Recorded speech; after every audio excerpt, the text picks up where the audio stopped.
So we have 4 agents here. We have 1 from our Clarkston office, 3 from our Grand Blanc office. So first we have Matika Fisher. I'll have her come up. Matika is out of our Grand Blanc office. She's been working with me since November. And I'll let her tell you a little bit of her story and success and her experience. Then we have Joe Goss, who's also out of our Grand Blanc office. Joe has been working with me since November as well. And again, I'll let him share kind of his story. I don't want to steal their thunder. We have Sally Ann Gubas, who actually is out of our Clarkston office. And we've been working together probably since January, February-ish. Yep. And then Teresa St. Dennis, who I've been working with maybe 6 months or so. And she's out of our Grand Blanc office. So I'll let them share. And Brian's got some questions for them. And we'll go from there. Very good. All right. Thank you, Jennifer. Appreciate it very much. Okay. So this is pretty cool. We've never actually officially done a panel here in our office before until now, like on this degree. So I'm really excited. Thank you all first and foremost so much for your time tonight and just lending us a lot of your information. We're going to go over some questions and such. That's just going to kind of showcase a lot of the things that you've done to kind of build the success that you've created thus far. Okay. We're going to lay some foundational work first and foremost, just so everybody understands who we're dealing with, where we're coming from, all that fun stuff, okay? So I'm going to ask just a series of questions. I'm pretty much going to go right down the road, okay? So whoever wants to start first, once I ask, that's fine, as long as we all get an opportunity to answer those questions. One thing I do want to say as we get ready to transition to the question part, the coaching program is very in-depth, okay? And so obviously in the few moments that Jennifer had to kind of just explain it, there's not enough time whatsoever to really showcase the value that individuals get. All of our new agents that sign on with us, they are required to go through the mentorship and launch coaching programs. Productivity coaching is obviously here as well for your disposal. That's for us to really kind of break the glass ceiling of our production, right? We know the thresholds. We know the 3 to 5 million that we can't break, and a lot of times the 5 to 7 million we can't break. That productivity coaching program is there to help us bust past that ceiling, okay? So I'm going to go ahead and ask the first question. I want you to please let us know what office you are from and how long you've been in the business, and whoever would like to start first. Yes, it's on you. Okay, I guess I'll go. There we go. I'm Teresa St. Dennis. I've been in the business 29 years, and I just moved over to Keller in Grand Blanc in March. Beautiful. Okay. I love that jacket, by the way. That's super cool. Sally Ann Gubas. I'm from the Clarkston office. I got my license about 2 years ago, so real estate's kind of a second career for me. And I joined Keller Williams beginning of the year. I kind of started with a boutique brokerage and then came over, Gotcha. Hey, my name is Joe Goss. I'm on the Grand Blanc office as well. And this is, at the end of this year, will be my second full year in real estate. And it's also a second career for me. I'm Matika Smith-Fisher. I'm out of the Grand Blanc office. I've had my license since 2017, but I like to say that this is my second year of real estate because when I first got my license, I wasn't really using it. Okay. Excellent. So I think it's safe to say that we've got a very diverse panel up here to discuss from, which is super cool. For the record, just a little side note, Sally's accent is probably like my favorite, by the way. We hung out at Jeff Glover events in July at Grand Traverse, and I purposely sat next to her the entire time for lunch, for the sessions, everything. We had a good conversation. Okay, next question. What did you do before you got into real estate, and why did you get into real estate? So obviously we've kind of identified that we've got everything from, fresh in the business, couple years in the business, 20-some years in the business. So let's talk a little bit about that. What did you do before real estate, and why did you get into real estate? Well, I was in accounting. I was an accounting manager for a large corporation, and I realized I was going nowhere. I used to do payroll for the big rollers, and I was like, I could make more money doing something else. And I loved buying and selling houses, and that's how I started. I was flipping houses, and I was like, well, I think I'm going to keep the money myself. And that's how I started. Excellent. Awesome. Yeah. So I kind of started out in public accounting. So I'm an accountant by trade. I spent about 20 years in corporate. I started out as Big Four, traveled the world, done a lot of different things, but I got very burnt out in corporate. It's just, it's kind of especially after I kind of had my kids and as much as they, claim they provide flexibility, they really don't. Especially as you go up the ranks, it's more responsibility, more time. And I was just, so I kind of wanted to look for a second career that, so actually real estate used to be my industry specialization, in public accounting. I like the idea of doing something where I'm kind of a little bit more in control of my destiny, where hopefully I could someday make enough money to be financially independent. I was, the whole real estate investment side of things kind of appealed to me. So my first year after I got a license, I flipped 100-year-old home. I got involved with like tax lien investments, things like that. So the whole investment part is, still very interesting to me. So I'm like, well, if I do real estate investment, I might as well get a license because, I feel, I don't have to I don't have to give up money when I sell my flips. But, so that's kind of, but I really enjoy helping people, Jen will tell you, I have some interesting clients. I rescued a pit bull puppy earlier this year in Detroit, so I also. Wow.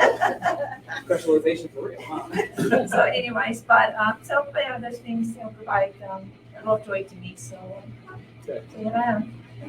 So before real estate, I was an over-the-road truck driver. I hauled cars. I took them from the plant where they were made and to the dealers. And I always had interest in real estate, but having a family, I couldn't get into a job that was 100% commission. So once my kids grown and I unfortunately got divorced, I was able to get into what I really wanted to do. And what you really wanted to do was real estate? Yes. I am a retired police officer. I retired from Genesee County Sheriff's Department in 2014. Real estate has always been one of my dream jobs. I am a people person. I love people. I love meeting people. I love looking at homes. Being a police officer, you don't make that much money. I want to buy a new home. Why not sell myself a new home? So that's one of the reasons why I got into real estate, and I love it. Okay. So quick off the note question. You didn't practice. Okay. You got a lot of pink thing going on all the time. Okay. What's with that? Pink's my favorite color. Okay. My birthday is in October. Okay. I Happy birthday, celebrate- October babies. I celebrate the entire month, so Cookies and subs on us. Okay. I technically Michigan. And bars open. And bars open, by the way, if you didn't get that the first time. Okay. Scorpio, not an That's October awesome. baby in here. Yeah, mine was the 3rd. Happy birthday to you. That's Happy awesome. birthday. So that's cool. I just wanted to reference that because it's a lot in your branding and stuff too, and I think it's kind of cool. It is We in talked my about- branding. We talked about specializations a little bit, some niches and stuff like that. I was gonna pass out if y'all were gonna say in accounting, but you threw me with the police officer thing, I'm not gonna lie. That's pretty cool. So, all right, so just to kind of bring a cap to that question, obviously we've got a very diverse background, okay? But it seems like the general gist of it is real estate has somewhat of a passion, whether you were investing or flipping or whatever the situation was. But the thrust of it or the fuel of it for the passion is basically your independency in terms of time and financial. Is that fair to say? Okay, awesome. Because when we do our career nights, we talk a lot about why people get into real estate being one of the lowest cost businesses you could start historically, but also one of the best because it doesn't really have a limit to what you can, what you get from this business is what you put into this business. So as far as you want to take it, you can go. So that's really cool. All right, next question. How do you feel coaching, because you all are in the coaching program, of course, how do you feel coaching has helped your business so far? Wow. I know you're probably going to ask this question later on, but for me, it's helped with structure and just being disciplined and eating the ugly frog first. And get up every day and be ready for work. No matter what comes your way, just be ready. And I think having someone to hold you accountable that's not your spouse is wonderful. Amen to that one. All right, I want to bring something just to kind of highlight this as we move on. So obviously realtors, right? There's going to be a general theme here in these conversations. Number one, it's going to be the fact that we need discipline and we need some accountability. Okay. Number two, it's the fact that we are kind of prone to be control freaks. Amanda kind of mentioned that a little bit when she talked about done right transaction services. So it's hard to let certain things go. A lot of what it's hard to let go is the necessity of when it's time to either repair certain areas of our business and or implement certain things that are new into our business. So when we talk a lot about this, I just want to keep that in the forefront of our mind. That discipline, accountability is going to be a very strong bloodline in conversation because it's something that we as realtors need. In that right, Brooke? Okay. I pick up Brooke all the time. Okay, sorry, Sally. Mike just asked me, are you one of those people? And then he said it. They said, "Do you know anybody like this?" That's all right. So I can kind of echo some of that, that same stuff. But one thing that's kind of an eye opener for me getting into real estate is that as much as I spent kind of 20 years in corporate and thought I kind of knew a lot or thought I was prepared for this business, I really wasn't. And it's interesting just how many I actually mentioned this to Christine the other day in the conversation. Is like it's interesting how little they really teach you in real estate school. I mean, you come out of there. I think the easiest part of real estate is getting a license. Yeah. But then you're like, what do I do with this license? And so I think one area where coaching is very valuable is to kind of Jennifer touched on it, is pushing us out of our comfort zone, figuring out what's kind of holding us back, figuring out where's our strengths and weaknesses, and then how do we kind of develop that. And I think that picture looks different for everybody because we have different backgrounds, different approaches, and I think just being able to work through that process. I started a boutique brokerage and it wasn't really giving me the right kind of tools to get where I needed to be, and it's also you don't know what you don't know. So I think just being part of Keller Williams first of all, and having the infrastructure and support system we do and the teams we have, but then also joining something like a coaching program, and it's a very small investment, I feel, for just a lot of value, and kind of having that sounding board, I mean, Jane sometimes pick up calls late at night when I have an issue on a deal or something's falling apart. It's a little bit of therapy too, so, so I appreciate that, but yeah. In addition to all the other good stuff. Right. Yeah, I mean, you guys had great answers, but I come from an industry that has nothing to do with real estate, housing or anything. So I knew nothing. And my first year of coaching, it was just all about learning. Everything I knew that I wanted to go out and sell the house, but I had no idea how to do it, how to build my business, how to find clients, nothing like that. And I learned all of that in the first year. And then the second year, I started with Jen, and the accountability really stepped up. I mean, and like she said, she's there. When you call, they're there. I mean, whether it's her or Josh, they're right there to answer any question for you, or they give the answer for you. Okay. So just a kind of side question to that merger into that second year when things kind of amped up, did you notice a jump in production for you in that transition of your business? Absolutely. My second year, more than double my business. More than double. Excellent. Very good. So moment of transparency, Jennifer, don't kill me. Bar's open. I'm not the most disciplined person. Jennifer hasn't cracked the whip on me and made me as accountable with things as I should be. However, one of the main things Jennifer taught me is to plan your week, plan your schedule. And once it's there, you stick to it. I'm the type of person that I just go. And if someone calls me and they want to see a house at 5 o'clock, I'm going to drop what I have on my schedule and kind of rearrange things. Jennifer has taught me to stick with my schedule. Once it's in my planner, that's what it is. I don't change unless it has something to do with my husband and his medical appointments. Also, I like shout outs too. Jennifer is a wealth of knowledge. She knows everything. I mean, there has been probably once or twice that I've called Jennifer and she told me to call the broker. She knows everything. And I don't know what it is. Maybe it's, something that has to do with my personality, but I attract the weirdest transactions. We all do. You and Sally had our Yeah. competition. I get the craziest transactions, the most difficult things, and I'm like, shoot. And I call Jennifer, and I know she has to take a deep breath for me. But I need a coach. I need a coach. I will never, ever, ever go without a coach. Just because I have Jennifer to lean on. I had Josh prior to Jennifer. And Jennifer answers the phone all the time. I call Jennifer on the weekends. I call her at night. I try not to, but in this market, you have to sometimes, you know. So the coaching program has helped me a lot, and I learn with every transaction. There's something weird with every transaction that I do. I don't know why, but nothing really comes easy for me, and it's helping my growth. Good. It is.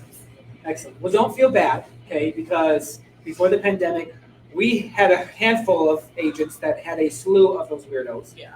To the point where we had to formulate our own support group.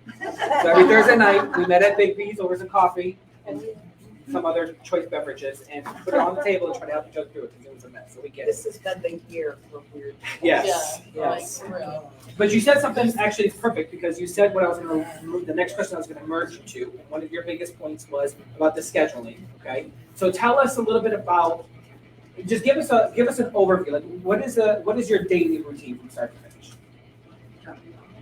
Okay, well, the time management was huge for me. Okay. Just huge, because. So when you, so let's dig a little bit deeper in that. So when you say time management, what are the components that you had to manage? And if they were fitting in a day, like you get up and do this and then this and then this, how does that look? Yeah, just carving out time for my family, Okay. being disciplined for things that matter, like eating good and sleeping, working out, and all those things that we forget about and they go by the wayside once we get a customer that's demanding and wants to go, and we're like, oh, I forgot about myself.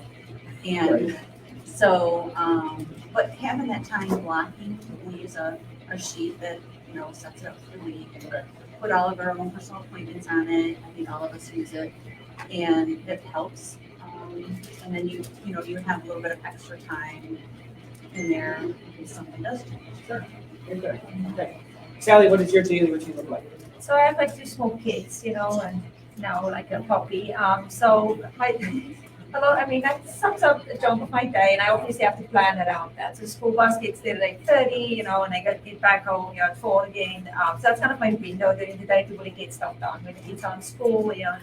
So of course I plan those family priorities first because, you know, that's important. I've also kind of, you know, I think when I used to work in a corporate environment, we're kind of forced into, I had a calendar every day and meetings, and I was in the office, and I kind of forced a good schedule. But when you're home, it's easy to kind of just take time to get away, you know. I mean, you just kind of blink, you have a cup of tea, you phone a friend before you know it, it's news. Right. So it's kind of working on that, time management, like you mentioned, time blocking, you know. So I think that's still something I'm working on. Definitely haven't perfected it, but I'm trying to be better at putting appointments on my calendar that I know I have, and then kind of see what's the block of times in between, and then how do I utilize that based on certain days. So I'm also treasurer for the school PTA, so we have a meeting tomorrow night, so I have to do the books and cut the checks, you know, so stuff. So I have a couple of other things that take up, you know, chunks of my time here and there, but yeah, so most days, but I think, like you say, just trying to be more disciplined, also more selfish with my time, like, you know, Matika mentioned, you know, sometimes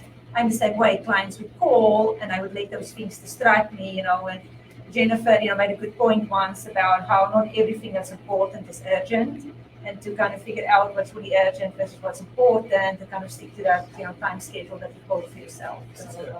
That's great. All right, Joe? Scheduling is a big thing. That's one of the biggest things that we're taught. You do make out a schedule, you stick to it. And I like to do all my prospecting in the morning. I'm the one I like cold calling. I certain prospect, I call the physicals, I call. You? I do, I love it. I do. I don't mind doing it. I do it for a couple I hours know. every You day. can learn that from me. Well, kudos to you. I You're don't, a the only well-rounded ones I don't like calling are the physicals. I mean, I've had that bomb dropped at me a few times, but you know, you kind of shake it off and you keep going. You move on to the next one. I really like the circle prospecting, and I like to spend my mornings doing all my prospecting, and I leave all my appointments for the afternoon. And then any file work I have to do on current deals, I like to do in the afternoon. So all your prospecting is in the morning, then your deal work is in the afternoon. Yep. So we may need to talk about a circle prospecting cold calling class or whatever, and you may need to give us some fire for that one. That's good. Good job. I'm gonna get you'll do a good job with that for you. Good. It's expensive for you. He likes it? Good job. Oh, Andy every day. Yeah. Really? Yeah. Okay, we'll talk. All right, Matika? Moment of transparency again. The bar's open. I've gotten a lot better since being in the coaching program with time management. One of the biggest things that I did do was I have a home office now. It's pink. Everything in it is pink. I get up in the morning. I get dressed like I'm going to work. I go in my office and I work. It's not always, sometimes I get lost with my ADHD, but I get up in the morning, I go to my office and I work. So that's the biggest thing. Time management isn't the best yet, but I'm working on it. I am improving. I'm a work in progress, right, Jennifer? I think we all are a work in progress. Yeah. I think most of us probably have ADHD too. So. I was gonna say, isn't that a requirement? I think that is a requirement. That's on the state test. Do you have ADHD? Can I add something to that Please, that none of them actually mentioned? The biggest thing with setting a schedule is making sure you put your non-negotiables in first. So Sally Ann mentioned kids, Joe has a new puppy, Teresa has contractors she's dealing with, Matika has doctor's appointments and things she's dealing with. The first thing they will tell you that has to go in their schedule is their non-negotiables, because yes, they have a schedule, but their family always has to come first, and those things always go in your schedule beforehand. And another thing that I'd like to add real quick, something that you said, is getting dressed for work. I don't sit in my pajamas and cold call. I get dressed. I get up, I get showered, I get dressed like I'm going to show. Yeah, that's excellent. And scientifically, it actually is proven that it sparks a certain thing in your brain, right? And so what you do in the first X amount of minutes of getting up kind of charts the whole progress of the rest of your day, which is why they say as soon as you get up, you should be making your bed. That simple act of making your bed puts your brain in a progressive movement of organization and productivity, and it kind of sparks some things, in you for the day. So same thing with the clothes, right? I mean, it puts you in a different mentality and mindset when you get in the office that you're not just there to hang out, you're there to run your business. So that's very good. All right, I want to add just a quick question real quick, because I think it's important to highlight something. It's not complex at all. I think you can handle it. So in thinking about Jennifer and Josh and the whole coaching program and Keller Williams even at large, okay, what is one bad habit, okay, that you've had to dismiss, and what is one good habit that you've had to implement? That's easy. Go to bed earlier, get up earlier. So proper The sleep. bad habit is going to bed late, and the good habit is getting up early. Very good. And then making your list before. That's one thing we didn't mention. Also with the time blocking, having a list, a to-do list every day. Not just working off of our calendar, but having a to-do list and the things that pop into your head when you're folding clothes or doing dishes or whatever you're doing, and just having that list ready to go. That's very helpful. It's a huge thing. You have to be able to set a schedule and stick to it. Yeah. That's the hardest thing. And I've never been a morning person, so it's been a shift for me, Gotcha. for sure. Okay. Excellent. Yes, I kind of feel like if you're not productive in the morning, I feel like being productive in the morning kind of builds momentum for the day. And that's how you kind of kickstart your day and then kind of build. If I have a slow morning, be it in my pajamas longer than I normally or whatever, or doing laundry, by the time you blink, it's lunch. And then it's just really hard building momentum starting at 1 PM, and then you're like mentally up against the clock, or the bus is coming in 3 hours and I still have 6 hours of stuff to do. So that's one thing I'm working on in terms of kind of new habits, is just building that morning routine, which is hard to do when you don't go to a physical office or you're not forced out of the house, you know what I mean? So kind of building that, in terms of bad habits, probably just procrastination, I'm also low ADHD. Because we all, so I easily get distracted. Oh, yes. So working on tuning out distractions, focusing forward. I mean, to my defense though, I didn't even notice Facebook had the outage yesterday. I got a text about it, and I'm like, what are people talking about? I thought there was a conspiracy theory, and so like, I actually felt good. I'm like, how did I miss the outage? It shows you I wasn't on my phone no Right. often. I didn't even know about it until today. There you So go. like making progress. See here, everybody was like, Facebook's out. We're like, what? It's because like our whole systems went down here yesterday, like. Right. Me wasn't working. Nothing. Command wasn't working. The internet was just like, it was, the whole world was shut down yesterday, so. But if you do have a problem, Jen and Andy both took it off of their phone and they were more productive because of it. And I looked at my husband's phone. He's not an active realtor, but he is a realtor. But I looked at his phone the other day and it said an hour and 10 minutes was his average time on his phone. I said, that's too much. So, because I think, like, for me, like, we should be accountable for that time, you know? Very good. Awesome. Yeah, I think that it's kind of the same, along the same lines as when I first started, I had trouble getting motivated and staying motivated all day.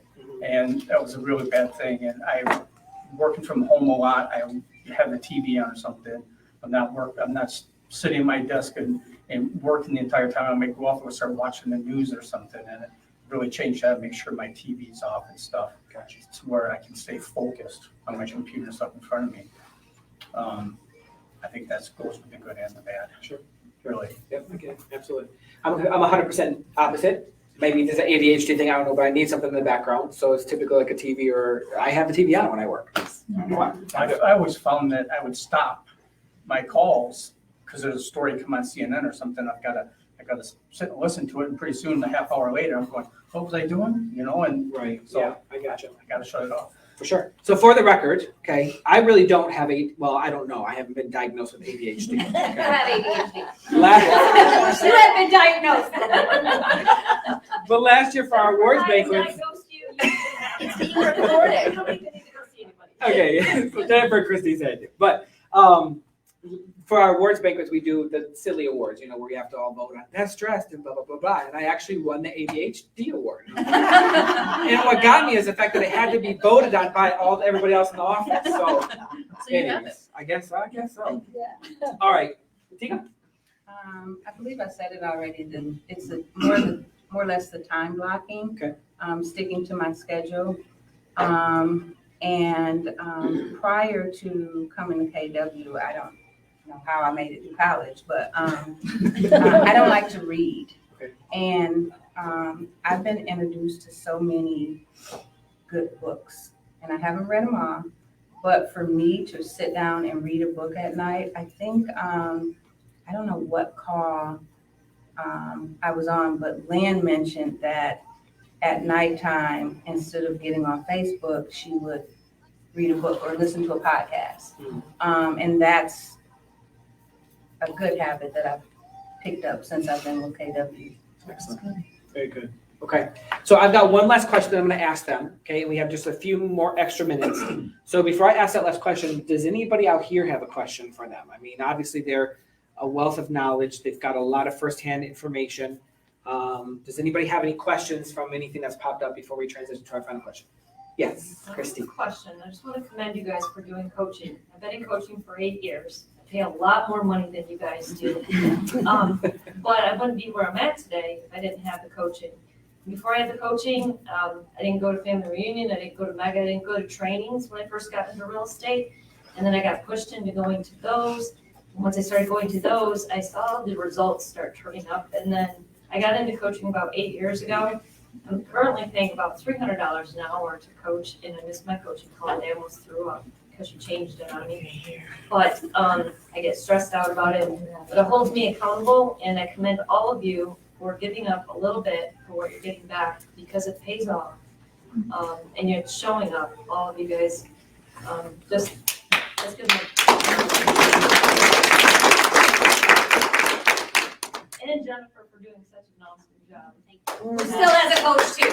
The coach has a coach. Well, that shows up though, because Jennifer knows what it's like to be a coach, because she is being coached. So I mean, that shows up with you guys. And what you guys are talking about right now is actions. So many agents come to me and they'll go, oh, I gotta get out of real estate. Well, why do you have to get out of real estate? They're not doing the activities that they need to be doing to build a business.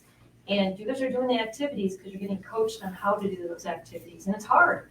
Like you said, you go take that class and that's the easy part. But figuring out what you do every day to get business and build a business is hard.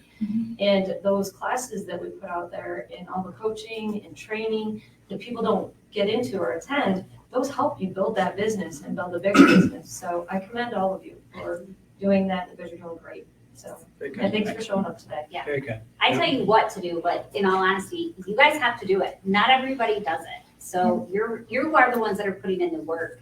It's really about, I give direction and you guys are doing the hard stuff.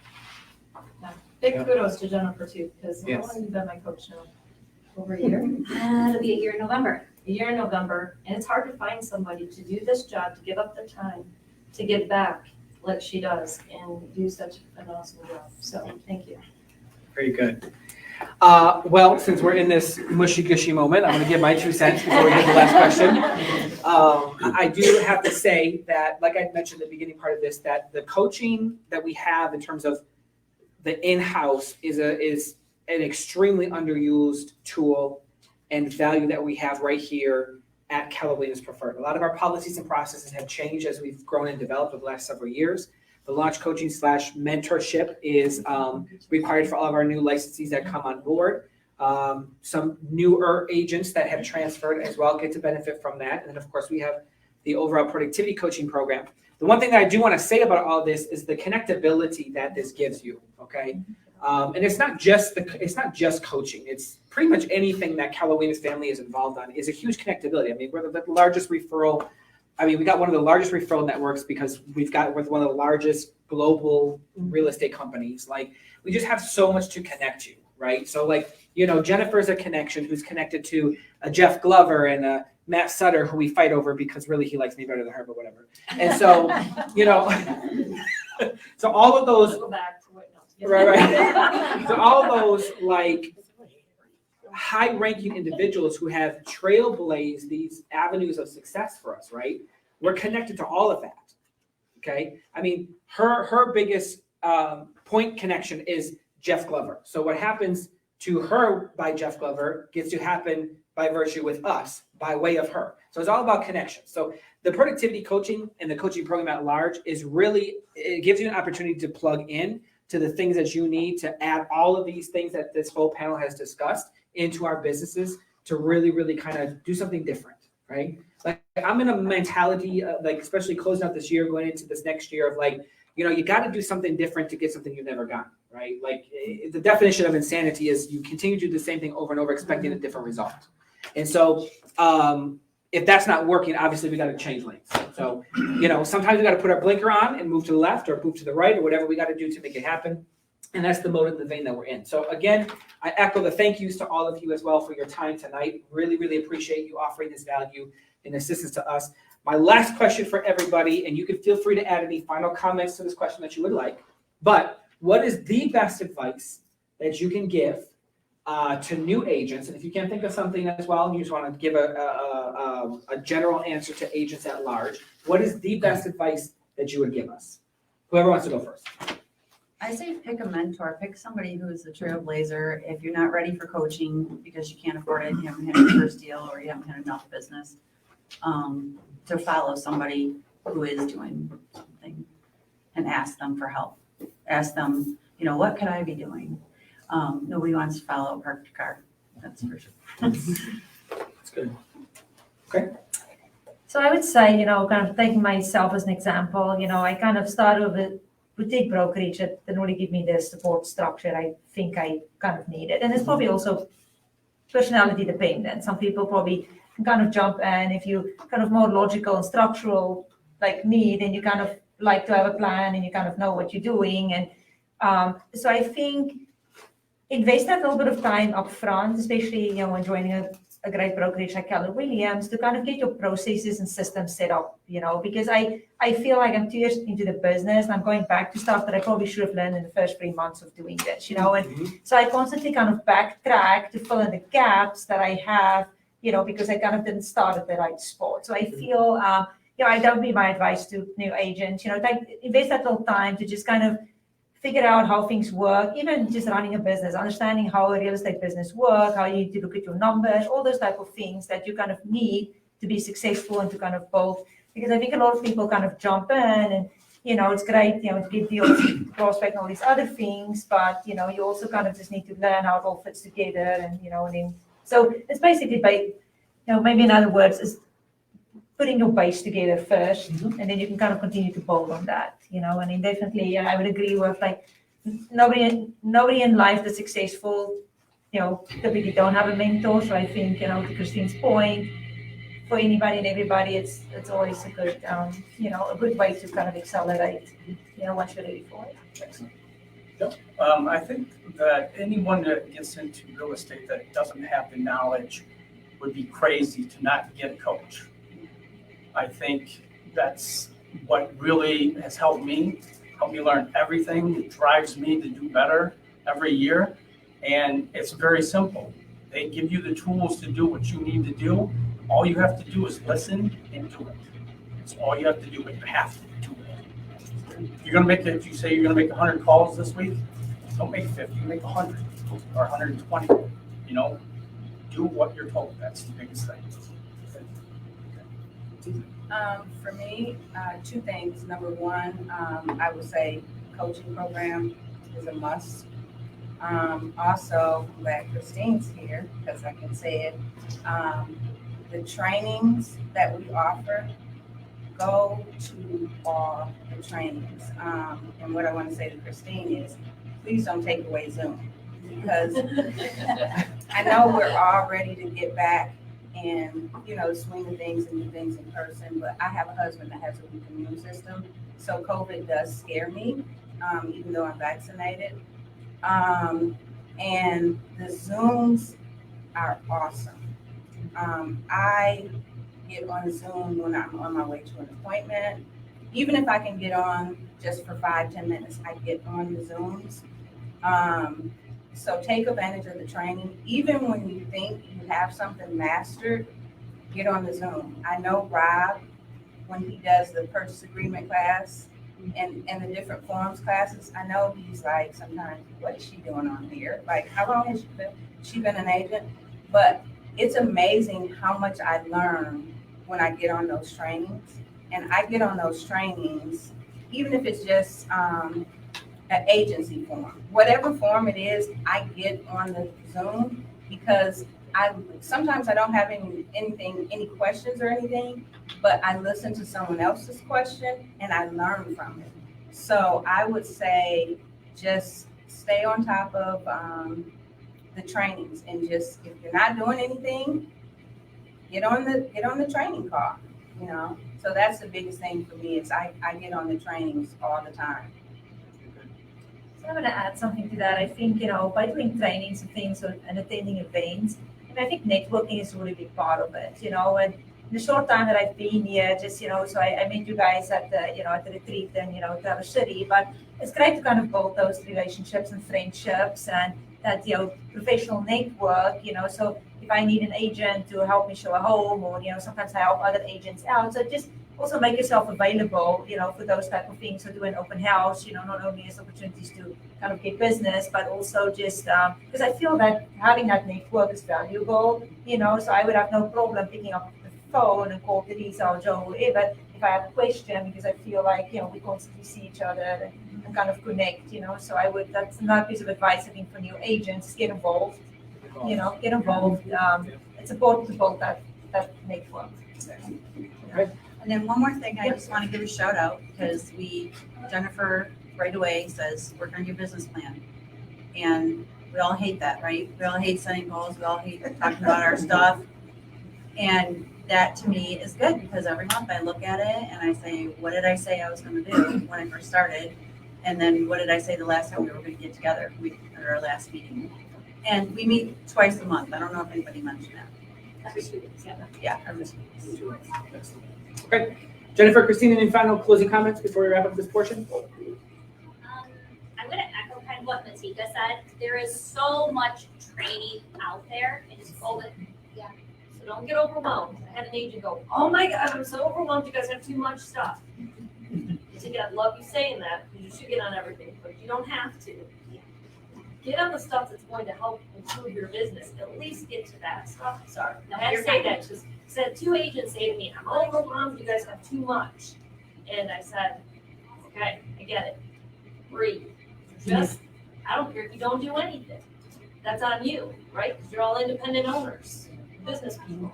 But if you want to be smart, get on the stuff that's at least going to help build your business and take it to the next level.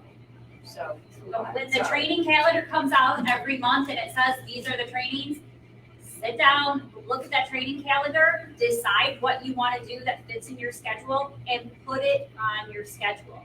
Don't wait till the day before or the morning of when the email comes out and go, oh, I have an appointment, I can't do that. Where if you had put it in your schedule when that training calendar came out 2 weeks before, you would know it was coming and you probably could have scheduled that appointment around it. So that's probably the big thing. And then the one thing I didn't even think about too, we're all up there, is what an incredible group and a bond that all of you have formed from being in the program, because we do have monthly huddles as well, where everyone gets together and they're able to talk and share different experiences and different things that happen. We bring in different people, whether it be a lender or this week we're going to Alan Edwin, that's a builder, so to see what their new construction process looks like and things like that. So the camaraderie they're making as a group, they've all in reference like Andy Smith, for example, and things like that as they're talking. What they're building with their business just within each other, I really didn't even make that connection until I started listening to all of them talk today. So it's really cool. Yeah, bouncing ideas off each other. Yeah. That's Yeah. a big thing. For sure. I love it. I love it. I love it. Yeah, knowing someone else that's in the coaching program, I think helps too, because it's like you are steady. You know, I'm gonna follow somebody or talk to somebody who's getting the same information and being held accountable the same way. You guys start to hold each other accountable Yeah. in ways that you don't even realize you are. It's, oh, have you seen so-and-so in the office? Or, oh, I haven't seen so-and-so. Are they okay? And, you know, you all start asking those questions kind of thing around each other. And Matika, I promise we won't take some away. You get to keep it. You get to keep it. Awesome. Right.